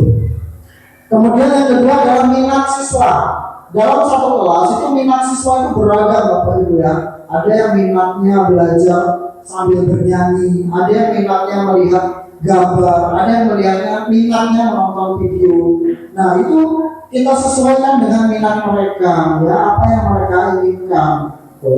Kemudian yang ketiga adalah sesuaikan dengan profil belajar peserta didik ya. Setiap peserta didik itu memiliki profil atau gaya mengajar yang disukai oleh mereka. Nah, di situ juga kita harus perhatikan, kita sesuaikan dengan apa yang mereka harapkan agar tujuan kita mengajar itu materi yang kita sampaikan dapat diterima dengan mudah.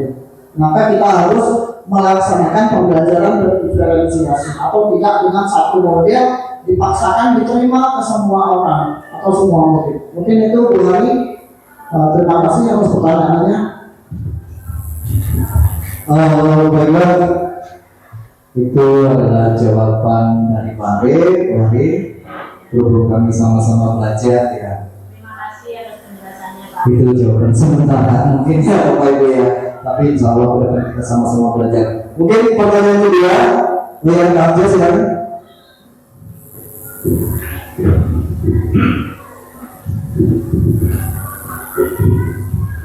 Terima kasih. Ini saya tadi menyimak beberapa langkah-langkah ataupun keterangan-keterangan yang disampaikan oleh Bapak Andi Bramiko. Ya, tadi saya kebetulan pas di Pak Andi Bramiko saya ada terbesit pertanyaan. Pertanyaan dari saya yaitu bagaimana cara menumbuh kembangkan pertanyaan yang dibangun secara intensif. Terima kasih atas jawabannya, kami tunggu sekali. Oh siap. Ini pertanyaan buat saya sendiri ternyata. Oke, terima kasih pertanyaannya Bang Jah. Jadi pertanyaan Bang Jah tadi, bagaimana cara memunculkan motivasi intrinsik? Jadi Bapak Ibu, untuk memunculkan motivasi intrinsik itu memang agak susah-susah gampang ya Bapak Ibu. Kalau kita munculkan motivasi pakai imbalan, gampang, benar, cepat. Anak kita kalau dikasih siapa yang mau maju depan, nanti aku kasih coklat, makanya percaya rebutan. Tapi kalau itu adalah motivasi ekstrinsik ya. Tapi kalau motivasi intrinsik munculnya itu guru itu bisa dengan cara satu, berbagi pengalaman hidup guru kita, guru ya. Misalnya saya berbagi pengalaman hidup dengan siswa saya, bagaimana pengalaman saya sekolah, bagaimana pengalaman saya kuliah, bagaimana pengalaman saya mengajar. Mungkin dari situ kemungkinan akan muncul motivasi intrinsik pada diri siswa. Mungkin ada yang mau seperti saya, mungkin nanti pengalamannya nanti akan persis dengan saya, atau mungkin berbeda. Itu kemungkinan akan memunculkan motivasi intrinsik. Yang kedua adalah bekerja sama dalam pembelajaran, dalam kegiatan. Contoh, Agus sama Banana itu kalau mau mengadakan kegiatan misalnya perpisahan, selain guru-guru yang dilibatkan, ternyata siswa juga dilibatkan. Apa yang terjadi? Motivasi mereka menjadi terbangun. Ini acara kita, kalau nggak sukses kita yang malu. Siapa yang sampai ke kita? Kita itu saya, kamu, dan kalian. Jadi dengan adanya motivasi itu dilibatkan dalam kerjasama suatu kegiatan, anak-anak itu akan termotivasi. Kalau lagi saya malu harus motivasi saya. Malu pada diri sendiri. Bisa saja sih dia cuek, itu kan bukan saya sendiri, bisa. Tetapi dengan memberikan tanggung jawab pada anak, mungkin anak akan menjadi termotivasi dalam dirinya. Selanjutnya adalah merancang rasa penasaran, Bapak Ibu ya. Jadi kalau anak-anak itu diberi sebuah kasus itu kalau bahasa CKP gitu ya. Kalau bahasa umum ya apa itu namanya? Motivasi. Ya. Kira-kira soal ya, makanya kalau di kuliah kuis, kalau di CKP kasus. Kalau disebutkan sebuah kasus dan itu menantang seperti disampaikan Pak Manan, ada sharing makan di kelas, bagaimana sih caranya supaya sharing menjadi lebih baik? Siapa yang sama seperti sharing? Oh ada yang motivasi? Oh saya nggak mau, saya harus jadi diri saya sendiri. Berarti cara tersebut tidak benar dilakukan. Atau mereka dalam pembelajaran, dalam matematika dikasih terus pembelajaran mengasihkan, lama-lama mereka penasaran, bertanya sendiri dalam hati, kalau X tambah X sama dengan 2X kok bisa? Penasaran, lama-lama buka YouTube, tanya teman, tanya guru, akhirnya timbul motivasi. Selanjutnya adalah mengarahkan siswa untuk menemukan solusi. Jadi sebuah permasalahan, sebuah kasus, siswa itu dikatakan bagaimana menemukan solusinya. Kira-kira anak-anak nggak ada penghargaan ini, kira-kira gimana? Lama-lama mereka akan motivasi yang terakhir mungkin adalah menggali kreativitas. Jadi kreativitas itu bisa digali dan mereka apabila digali semakin dalam akan muncullah sebuah motivasi intrinsik. Contoh, membuat inovasi tentang membuat hasil-hasil prakarya, motivasi itu sendiri ada kepuasan pribadi yang akhirnya menjadi pembelajaran bagi orang lain. Mungkin itu saja dari saya. Terima kasih banyak. Selanjutnya, berarti saya belum. Nambahin mungkin. Ya, nambahin sedikit dari Pak Hamzah tadi mungkin ya. Sudah ada di sini ya Pak ya. Bagaimana untuk mewujudkan motivasi intrinsik tadi mau sudah dijelaskan begitu detail dengan Pak Miko sampai ke contoh-contohnya. Tapi di sini sudah disampaikan bahwa untuk mewujudkan motivasi intrinsik, maka kita sebagai guru itu dibayangkan untuk menghindari hukuman dan pemberian penghargaan yang terlalu berlebihan. Ya, jadi kita itu salah satunya untuk bagaimana memunculkan motivasi intrinsik dari dalam diri siswa. Selain itu juga kita bagaimana nilai-nilai yang mereka percaya itu kita dukung, kita tingkatkan, kita naikkan seperti itu, sehingga nanti mereka akan muncul motivasi itu dari dalam diri, bukan karena orang lain yang terlalu bergantung atau bukan karena ada sesuatu yang memang membuat mereka takut kepada itu. Mungkin itu tambahannya. Bagaimana Pak Hamzah, Pak Andi Gero? Baik. Oke, terima kasih sudah dibantu sama Pak Nana. Bagaimana Pak Hamzah kira-kira? Ada pertanyaan lagi? Ya, Pak. Maju apa di sini? Boleh. Sini ya. Sini boleh Pak. Di situ ada motivasi ekstrinsik dan motivasi intrinsik. Di baris ketiga dari bawah, ya. Untuk mewujudkan motivasi intrinsik maka hindari hukuman. Pertanyaan saya, kita dari sudah lama lah ya, setiap hari Senin pasti ada yang nggak seragam terus, atau nggak pakai topi atau gimana. Itu supaya itu hilang gimana itu caranya? Dan menjadi hukum gitu. Apa kita identifikasi, kita tulis salahnya, gitu, gimana ya? Terima kasih. Oke, baiklah. Terima kasih Bang Jah. Di sini kan di slide ini ada penghargaan, tidak boleh memberi penghargaan atau hukuman yang berlebihan. Jadi kalau pada kenyataannya siswa itu setelah kita berikan hukuman dan mungkin penghargaan itu hukuman yang jelas ya. Kalau penghargaan bisa. Kalau hukuman seperti hari Senin tidak pakai kaos kaki, tetap melanggar, mungkin sekolah kita belum menerapkan yang namanya keyakinan kelas. Jadi di sini peran seorang guru, warga sekolah, bukan guru aja. Warga sekolah itu ada kepala sekolah, ada guru, ada murid, ada tenaga pendidikan, terus ada lingkungan sekitar. Itu adalah perannya penting dalam menerapkan keyakinan kelas. Dan itu memang gak gampang Pak menerapinnya Pak. Sebab budaya kita memang dari dulu memang ada istilah, ada idiom yaitu aturan itu dibuat untuk dilanggar. Itu memang idiom dari kita dari dulu. Kalau orang-orang luar negeri kan beda. Mereka malu melanggar aturan. Tapi kalau perlahan caranya adalah pertama adalah kita harus menerapkan keyakinan kelas dulu.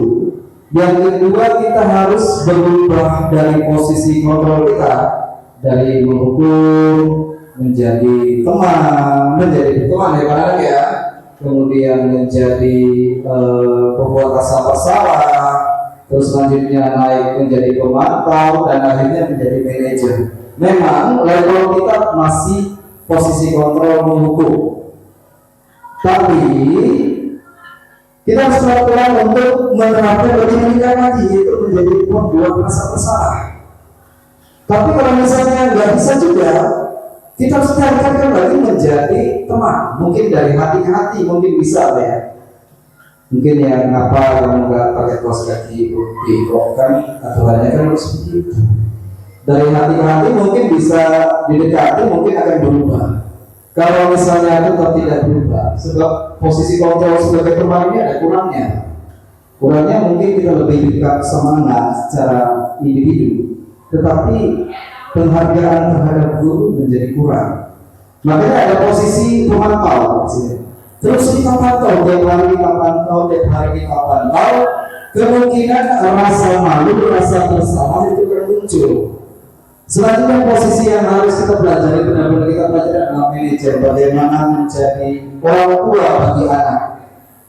Manajer ini ya memang bukan ngatur sih, tapi ngaturnya kalau bisa nggak berhubungan. Seperti orang tua yang mengatur anak kira-kira bisa anak menjadi patuh itu, ya kita dulu ya sebagai jadi manajer, menempati posisi manajer dalam perusahaan itu kan nggak gampang. Kita harus mencoba dulu menjadi tauladan dulu. Setelah itu dari karyawan naik supervisor, naik manajer, itu bukan sesuatu yang gampang. Jadi yang pertama adalah mungkin menerapkan keyakinan kelas. Yang kedua adalah berubah dari dunia sendiri ya. Yang ketiga adalah saling berkolaborasi agar semua warga sekolah untuk menerapkan budaya positif itu. Itu mungkin Pak jawaban saya. Mungkin Pak ada para bisa menambahkan. Cukup, oke. Kalau cukup, kita ke pertanyaan ketiga. Bu Ani mungkin tadi sudah respect. Bersihkan itu, nggak kelihatan Bu. Oke, terima kasih untuk Bapak-Bapak CGP. Mungkin pertanyaan saya ini masih berkaitan dengan Pak Hamzah tadi ya Pak ya.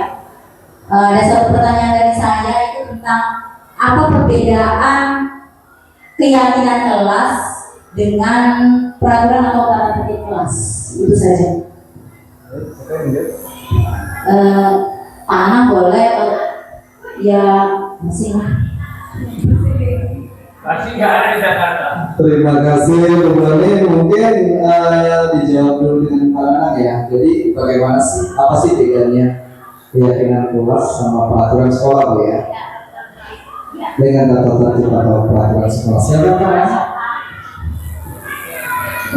Terima kasih Bu Ani yang telah menyampaikan. Kebetulan ini tadi ada di materi saya Bapak Ibu ya, berkaitan dengan keyakinan kelas. Sebenarnya Pak Andri Gramiko, Pak Arif juga bisa menjawab saya yakin karena sama-sama sudah mendapatkan materi ini. Tapi kebetulan sesinya kita sudah bagi tadi di sini saya menjawab peraturan kelas atau tata tertib kelas. Mungkin yang sejauh ini Bapak Ibu ketahui bagaimana Pak Hamzah, apa yang dimaksud dengan peraturan kelas? Kalau saya, peraturan kelas adalah dibuat oleh kepala sekolah atau tim sekolah. Di situ melibatkan ada kepala sekolah, ada wali kelas, guru, dan semua stakeholder yang ada. Dengan tujuan sebuah sekolah, sebuah lembaga itu harus mempunyai aturan. Karena tanpa aturan, apalah dunia ini. Ya, kita melihat sudah secara luas ya. Tahu saya itu Allah itu menurunkan Adam itu ada aturannya agar tatanan kehidupan di dunia itu sesuai dengan yang dikehendaki oleh Allah. Tapi itu tadi memang selain Allah menciptakan malaikat juga menciptakan namanya setan untuk menggoda manusia. Itu kan sudah suatu kodrat ilahi. Tinggal kita pintar-pintarnya kita bahwasanya lembaga itu memang harus ada peraturan. Tanpa ada peraturan tidak akan teratur hidup itu. Saya ambil contoh lagi di sebuah simpang 4 atau simpang 5 atau simpang berapa, pasti kalau di kota ada lampu merah. Di situ ada aturan. Aturannya lampu merah, ketika merah berhenti, ketika kuning siap-siap, ketika sudah biru jalan.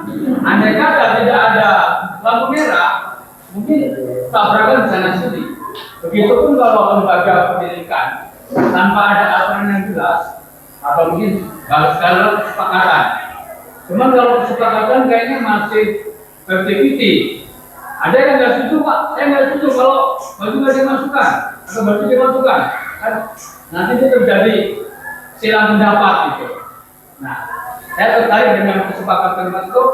Kira-kira siapa saja yang akan membuat keyakinan kelas itu. Terima kasih. Baik, terima kasih. Pak Hamzah memberikan jawaban terus sekaligus bertanya tadi Pak ya. Baik, terima kasih Pak Hamzah. Benar sekali Pak Hamzah, pada dasarnya memang seperti itu ya. Tetapi mungkin kita bisa coba-coba sama-sama berpikir lagi, atau mungkin kita coba buka lagi ya, kita lebih perluas lagi. Mungkin benar, kami juga berpikirnya tadinya terutama saya sendiri itu di selama pendidikan guru penggerak itu ya peraturan itulah yang harus kita lakukan. Dan mungkin selama ini kalau diibaratkan tadi ada setannya ya Pak ya. Nah maka peraturan itu ibarat kata apa yang harus dilakukan dan apa yang tidak boleh dilakukan. Nah itu juga yang saya pahami. Tapi memang benar dalam pembentukan atau pembuatan keyakinan kelas itu nanti yang melalui proses ya. Tapi saya mencoba dulu menjawab jawab pertanyaan Bu Ani tadi, yaitu apa perbedaan peraturan dan keyakinan kelas. Kalau peraturan kelas itu lebih dibuat kepada oleh pihak-pihak tertentu yang belum tentu orang di dalam yang akan menerapkan peraturan itu terlibat di dalam peraturan itu. Terus kemudian kenapa kita keyakinan kelas? Karena peraturan itu identik dengan hukuman, Pak. Identik dengan hukuman. Sedangkan kita di dalam 5 posisi kontrol ini, kita itu diminta untuk menjauh dari posisi kontrol sebagai seorang penghukum, sebagai menjadi seorang manajer yang tertinggi. Maka perbedaan peraturan kelas dan keyakinan kelas adalah peraturan kelas itu tidak diikuti oleh semua yang akan menerapkan peraturan itu, hanya orang-orang tertentu. Sedangkan keyakinan kelas itu adalah siapa yang ada di lingkup itu, mereka yang membuat. Ini sekaligus menjawab pertanyaan Alhamdulillah tadi ya Pak ya. Jadi siapa saja yang ikut terlibat dalam pembuatan keyakinan kelas itu adalah warga yang terlibat di dalam lingkup. Kalau kita keyakinan kelas, maka warga di dalam kelas. Kalau keyakinan sekolah, maka seluruh yang ada di dalam sekolah ini yang akan terlibat untuk membuat keyakinan tersebut. Memang pada dasarnya saat membuat, kalau di kelas saya membuatkannya dalam bentuk ide-ide yang mereka inginkan. Dimulai dari peraturan kelas dulu Bapak Ibu. Memang peraturan kelas memang ada, ya, memang ada. Nah, jadi setelah membuat peraturan kelas, apa yang boleh dan apa yang tidak boleh, baru kita sempitkan lagi kepada keyakinan kelas. Nah, peserta didik maju menyampaikan ide masing-masing. Nah, kita sebagai warga yang ada di dalam kelas, ketika ada yang lain menyampaikan itu, maka kesepakatan kita harus berusaha menghormati, menghargai apa yang diinginkan oleh warga di dalam kelas. Maka dibentuklah yang namanya keyakinan kelas tadi itu. Mungkin seperti itu jawaban dari saya. Ada tambahan dari Pak Arif atau Pak Andri Gramiko boleh? Sepertinya Pak Arif akan menambahkan ini tanggapan dari pertanyaan Bu Ani ataupun Pak Hamzah. Oke, kalau menambahkan sedikit ya. Jadi memang itu tadi sudah dijawab dengan baik oleh Pak Nana, bahwasanya perbedaan antara peraturan kelas dengan keyakinan kelas adalah dari apa buatnya. Dan kalau peraturan kelas itu dibuat oleh orang yang akan menjalani peraturan itu, tidak dilibatkan siswa. Nah sebenarnya itu sudah, kalau Pak Hamzah tadi mengatakan di negara ini aja ada peraturan. Sebenarnya peraturan dalam suatu negara ini pun sudah disepakati oleh seluruh warga negara, ya Pak enggak? Dilibatkan nggak warga negara Indonesia dalam membuat undang-undang? Secara tidak langsung dilibatkan, karena kita memiliki wakil yaitu Dewan Perwakilan Rakyat. Ya, memang kalau mau dilibatkan semua satu Indonesia dalam sebuah rapat, kayaknya nggak mungkin, nggak cukup gedungnya. Makanya dibuatkan wakil untuk mewakili masyarakat dalam membuat peraturan yang kita sebut sebagai undang-undang. Kemudian dalam kehidupan misalnya tadi Allah Subhanahu Wa Taala juga dalam dunia ini sudah membuat peraturan. Saya mau tanya, kira-kira kita dilibatkan nggak dalam membuat aturan-aturan yang ada di dalam Al-Quran? Dilibatkan tidak? Itu sebenarnya kita dilibatkan, ya. Kita dilibatkan pada saat kita sebelum dilahirkan. Sebelum dilahirkan itu kalau menurut apa yang sudah kita sudah saya dengar dari ulama ya, bahwasanya kita sudah ditunjukkan ini konsekuensi kita sebagai manusia nanti. Nah, kita setuju apa enggak? Nah, adanya kita di dunia adalah karena kita setuju dengan aturan itu. Ya. Terus kenapa kita sekarang lupa? Nah itu kalau menurut yang saya dengar, memang sebelum kita dilahirkan itu semua kenangan sebelum kita dilahirkan itu dihapus. Ya, tapi sebenarnya ada, kita sudah membuat sebuah perjanjian di sana. Nah setelah kita dilahirkan kita lupa. Nah kapan kita diingatkan lagi? Saat sudah di akhirat nanti. Nah begitu sudah di kita di penimbangan, ya bahasa Islamnya penimbangan, itu kita diingatkan lagi, ditunjukin lagi videonya, ditunjukkan lagi gambar-gambar saat kita membuat sebuah konsekuensi untuk menjadi manusia. Jadi menurut saya semua peraturan yang baik itu adalah yang melibatkan orang yang akan terikat ke dalam peraturan tersebut. Ya, tidak bisa sebuah peraturan itu dibuat secara sepihak siapapun orang yang berwenang di dalamnya tanpa melibatkan orang-orang yang nanti akan mendapatkan konsekuensi dari sebuah peraturan itu. Mungkin itu yang bisa saya sampaikan sebagai tambahan. Terima kasih Pak Nanang atau Pak Andri Rabino. Baik, rekan-rekan sekalian, begitulah tadi penyampaian tanggapannya. Masih ada dari Bapak Ibu sekalian yang ingin memberikan tanggapan atau pertanyaan? Masih boleh? Cukup ya, Bapak Ibu sekalian. Baik, kalau nanti masih ada, karena kita di sini masih sama-sama belajar, ya mungkin boleh berbagi. Begitulah tadi penyampaian materi dari kami. Yang sebelum kami akhiri, mungkin kita perlu melakukan refleksi dulu ya, mungkin Bapak Ibu ya, Bapak Ari, Pak Andika Niko. Mungkin 1-2 orang ingin menyampaikan refleksi terkait dengan materi yang sudah kita sama-sama ikuti bersama. Apa yang menjadi pengalaman setelah Bapak Ibu mengikuti materi yang baru saja didapatkan, mungkin bisa menyampaikannya kepada kami. Apa perasaannya, apa yang dirasakan setelah mengikuti kegiatannya? Bu Mika atau Pak Hamzah? Pak Hamzah? Pak Hamzah mungkin bisa.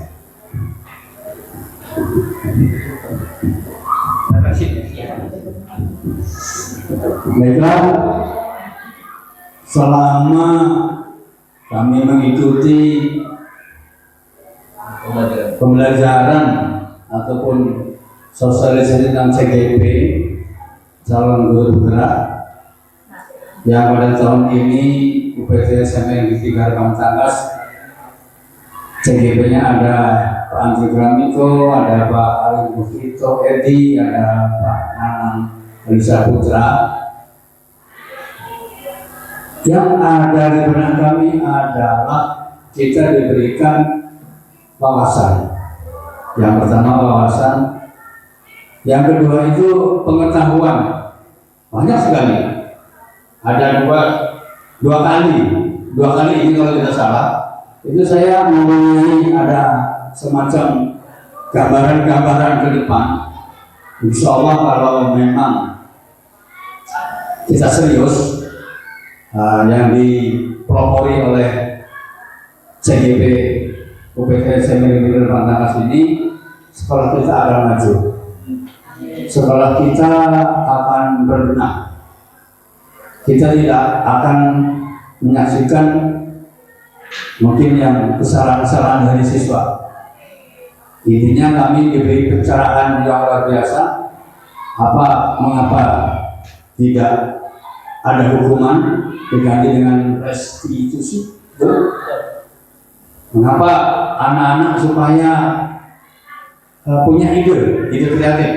yaitu nanti ketika kita akan mengadakan yang namanya kesepakatan kelas, yang ke depan semuanya kalau kesepakatan kelas hanya per rombel ya, tapi kalau sudah kesepakatan sekolah semuanya, itu akan menarik sekali bagi saya itu ketika kita sudah punya kesepakatan. Insya Allah kita tidak akan menyaksikan lagi pelanggaran-pelanggaran yang berat yang dilakukan oleh siswa kita. Kita akan menyaksikan tinggal ibaratnya ini loh, sudah disepakati oleh kalian. Sekarang apa, kita itu menjadi pemantau dan terakhir kita menjadi manajer. Sekian, terima kasih. Sesuai dengan apa yang diharapkan oleh Ki Hajar Dewantara, guru adalah digugu dan ditiru. Digugu omongannya, ditiru tingkah lakunya. Terima kasih. Terima kasih Pak Hamzah. Mungkin terakhir Bu Ani, bagaimana perasaan Bu Ani? Kita beri aplaus sama Pak Hamzah. Ini bentuk penghargaan yang tidak berlebihan, ya. Tapi ya berarti untuk memperhatikan atau mengikuti dengan baik. Bu Ani, mungkin bagaimana perasaan Bu Ani selama mengikuti kegiatan tadi? Mungkin boleh disampaikan di sebelah sini, boleh Bu? Oke, tambahan sedikit ya anak-anak. Kalau saya khususnya pribadi, kalau ditanya perasaan, ya kami sangat senang ya karena sudah dilibatkan dalam kegiatan bapak-bapak CGP di sini. Mudah-mudahan kedepannya berjalan dengan lancar dan kami menginginkan ada perubahan di sekolah kita. Itu saja mungkin dari saya Pak. Singkat saja. Terima kasih Bu Ani, terima kasih. Itu aja mungkin. Tidak. Mungkin tambahan satu lagi Bu Mika sekaligus untuk memberikan harapan ke depannya bagaimana untuk ya konsisten. Terima kasih atas diberi kesempatan saya berdiri di sini. Pertama kali saya merasa bersyukur dan merasa senang dan bangga memiliki teman-teman rekan sejawat sekaligus sebagai guru penggerak ya, calon guru penggerak. Dengan materi tadi, khususnya saya pribadi, alhamdulillah saya jadi lebih memahami tentang beberapa yang disampaikan oleh rekan-rekan kita semua, guru CGP yang ada di depan. Saya ucapkan terima kasih karena kita semua jadi lebih paham, lebih mengerti bagaimana untuk kedepannya sekolah kita semakin maju dan bisa bersaing dengan sekolah lain.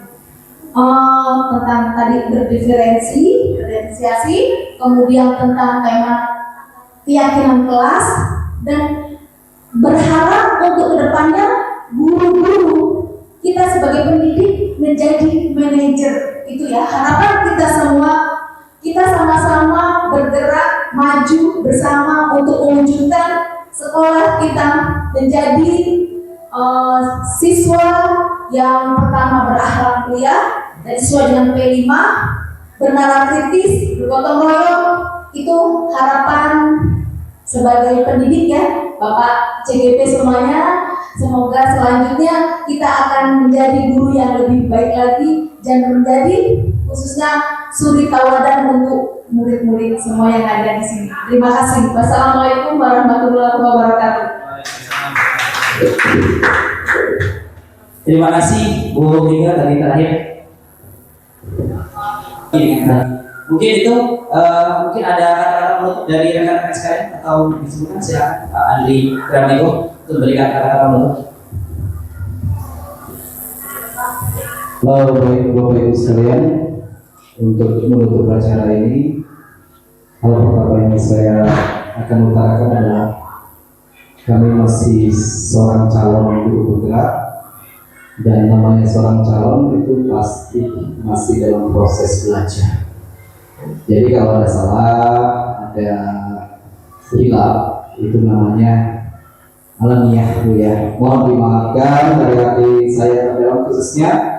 Kalau misalnya ada kesalahan penyampaian, ada kesalahan jawaban, ada kesalahan pemaparan, maka saya mohon maaf dari hati yang saya terdalam. Silakan balik.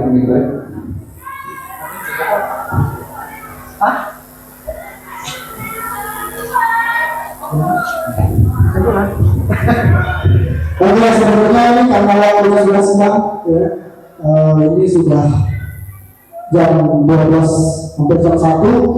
Jadi mungkin yang bisa simpulkan hari ini adalah bahwasannya kita sebagai guru, yang pertama kita harus memenuhi kebutuhan siswa dalam mengajar. Dan jangan kita seenaknya dalam mengajar, tapi kita harus tahu kebutuhan apa yang dibutuhkan oleh siswa itu.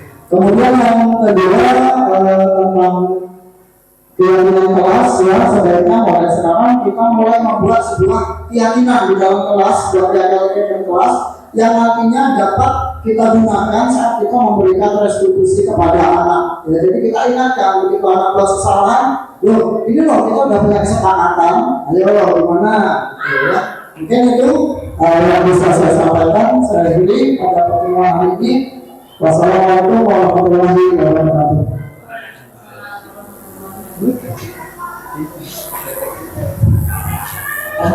Baik rekan-rekan sekalian, itu tadi penyampaian dari kata-kata penutup dari sekaligus menyimpulkan ya dari rekan kami, ada Bapak Andri Gramiko, ada Pak Arif Musito.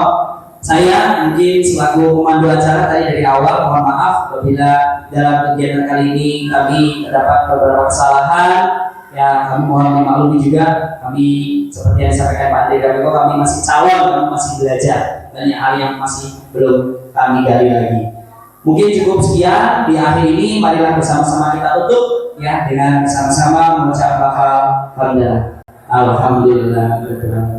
Sekian dari saya. Terima kasih. Wassalamualaikum warahmatullahi wabarakatuh. Assalamualaikum warahmatullahi wabarakatuh.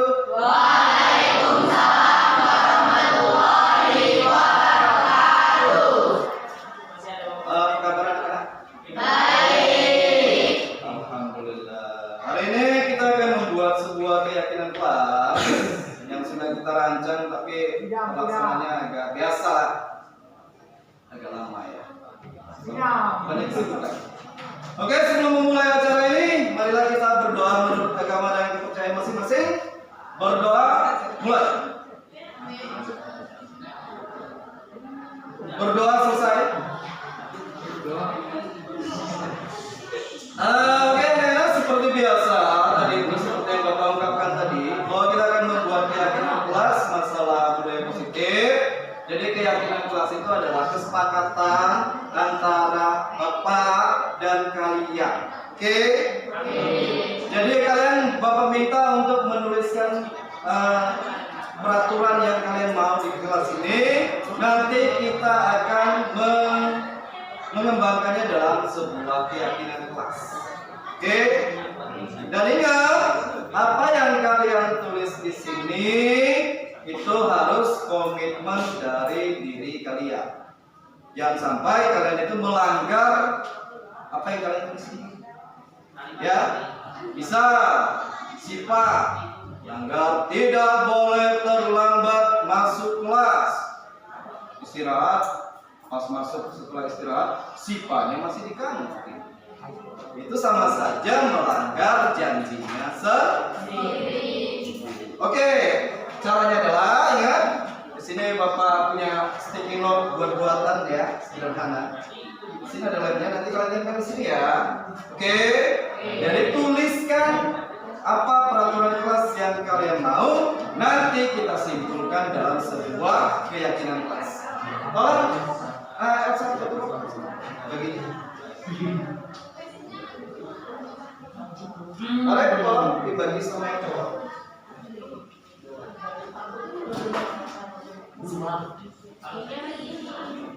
Ingat yang lemnya di atas ya, oke. Ya. Ya, ini dari berarti dari sana.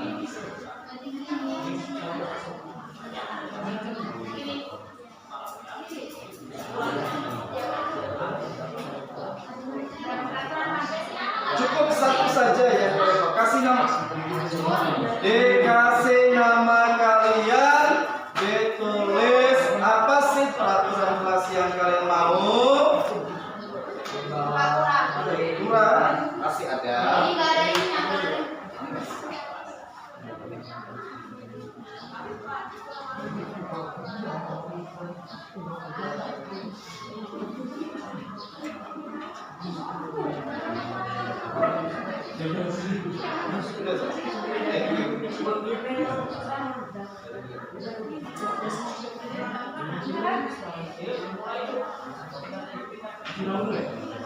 Oke, kalau sudah silakan kalian tempelkan di sini ya. Oke, kasih nama jangan lupa. Yang sudah silakan. Nah, susun, oke, masih pokoknya dari kertas. Oke, yang pendek aja nanti.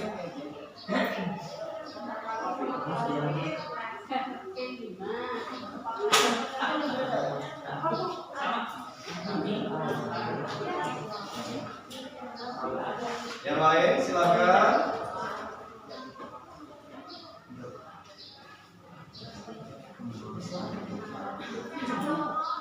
Yang bingung boleh bertanya ya. Menulis apa bingung? Banyak kan? Oke, banyakkan gitu mungkin ya. Sudah silakan dicatat.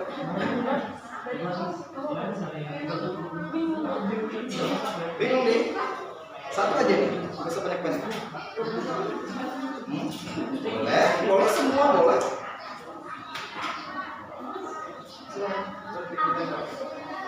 Mau nggak boleh bawa kaca di kelas, bawa lipstick, jujur dalam hati kalian bahwa kalian itu kalian nggak senang dengan hal itu mengganggu kalian boleh. Oke, silakan lebih ditempel. Lebih.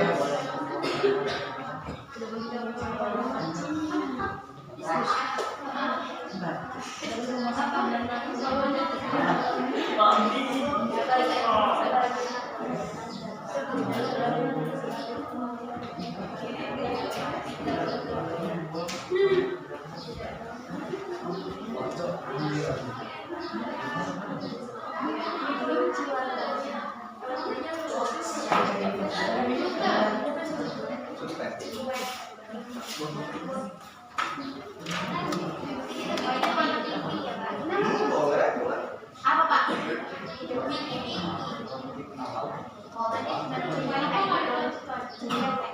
Tadi ditempel Pak.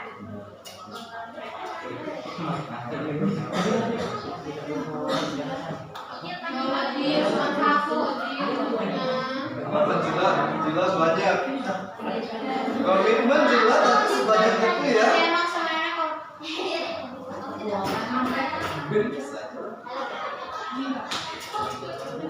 Oke, siapa yang belum? Ayo, jangan ragu-ragu.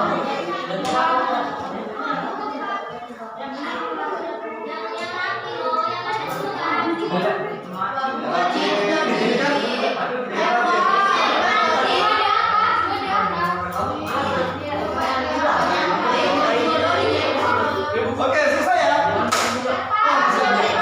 Siapa?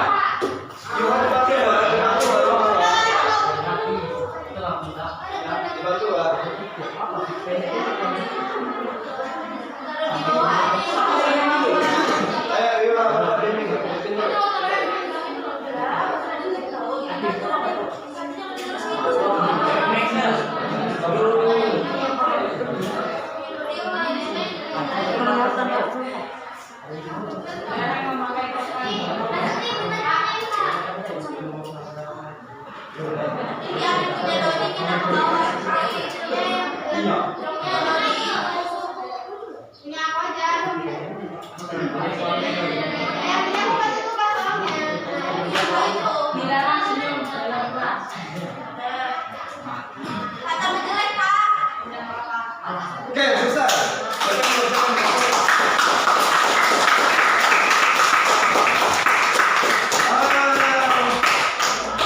Terima kasih untuk partisipasinya anak ya. Sekarang Bapak mau minta coba Arif maju coba Arif baca apa ya peraturan kelas yang kamu mau. Coba Arif, maju deh. Dibaca Arif, yang mana pegang Arif? Coba dibaca.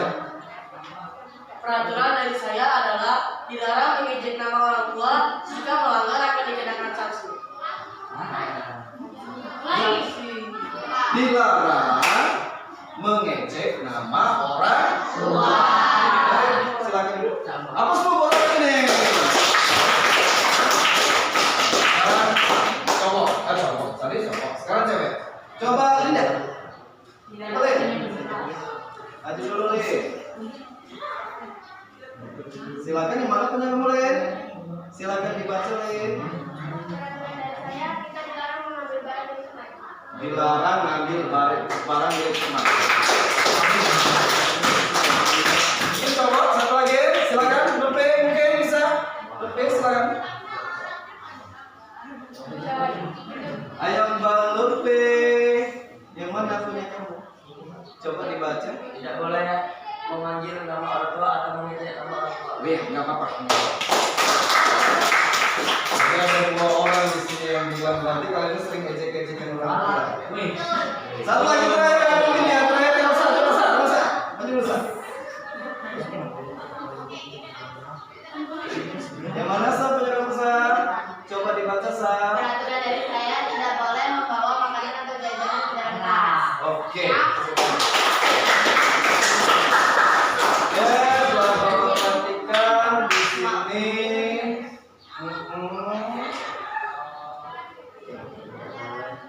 Nanti ini akan kita kumpulkan, kita diskusikan lagi di lain hari. Tapi yang jelas ini sudah ketahuan bahwa peraturannya begini.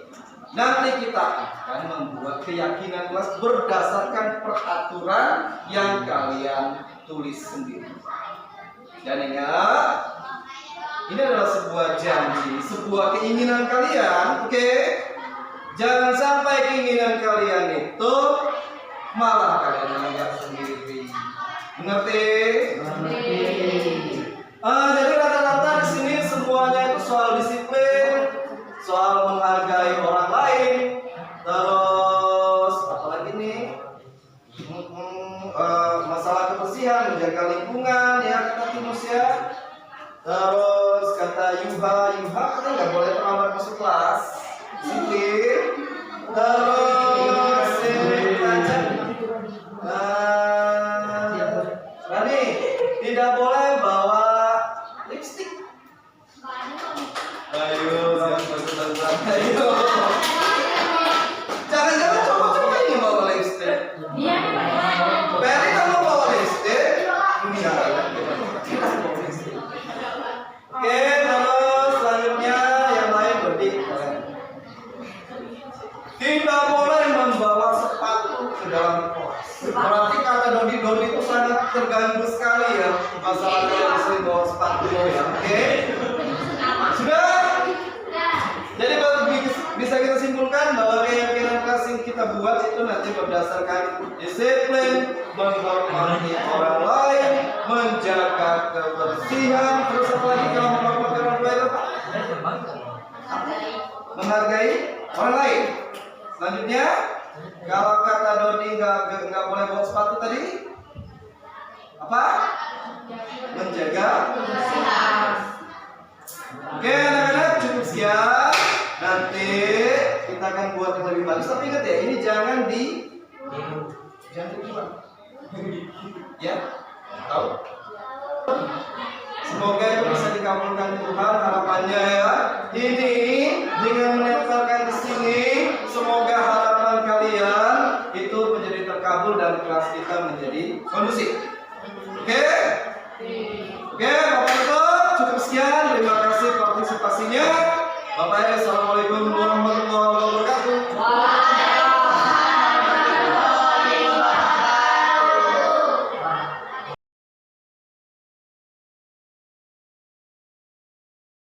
Assalamualaikum warahmatullahi wabarakatuh. Perkenalkan, nama saya Desta Jarisa Putri dari kelas 9B.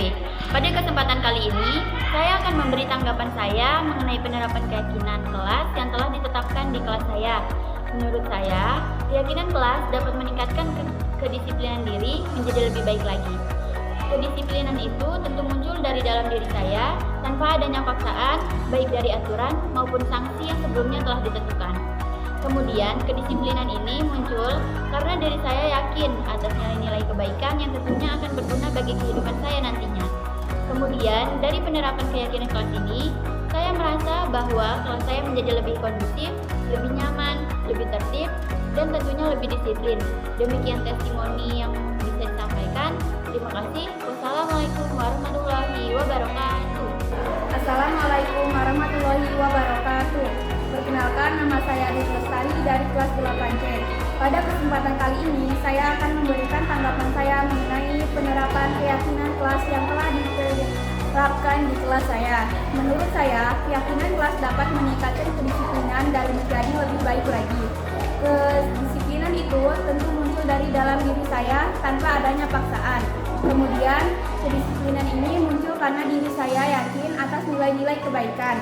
Kemudian, dari penerapan keyakinan di kelas ini, saya merasa bahwa kelas saya menjadi kondusif, lebih nyaman, lebih tertib, dan tentunya lebih disiplin. Demikian testimoni saya yang saya bisa sampaikan. Terima kasih. Wassalamualaikum warahmatullahi wabarakatuh. Selamat siang, perkenalkan nama saya Rana Herawati dari kelas 8. Pada kesempatan kali ini, saya akan memberikan tanggapan saya mengenai penerapan keyakinan kelas yang telah ditetapkan di kelas saya bersama wali kelas saya, Pak Nanang Hadi Saputra. Menurut saya, keyakinan kelas sangat bermanfaat bagi saya dan kawan-kawan. Hal itu mencukupkan kesadaran dalam diri saya tanpa adanya paksaan, baik dari aturan maupun sanksi yang sebelumnya telah ditentukan. Selain itu, memunculkan nilai-nilai kebaikan yang tentunya akan berguna bagi kehidupan saya nantinya. Kemudian, dari penerapan keyakinan kelas ini, saya merasa bahwa kelas saya menjadi lebih kondusif, lebih nyaman, lebih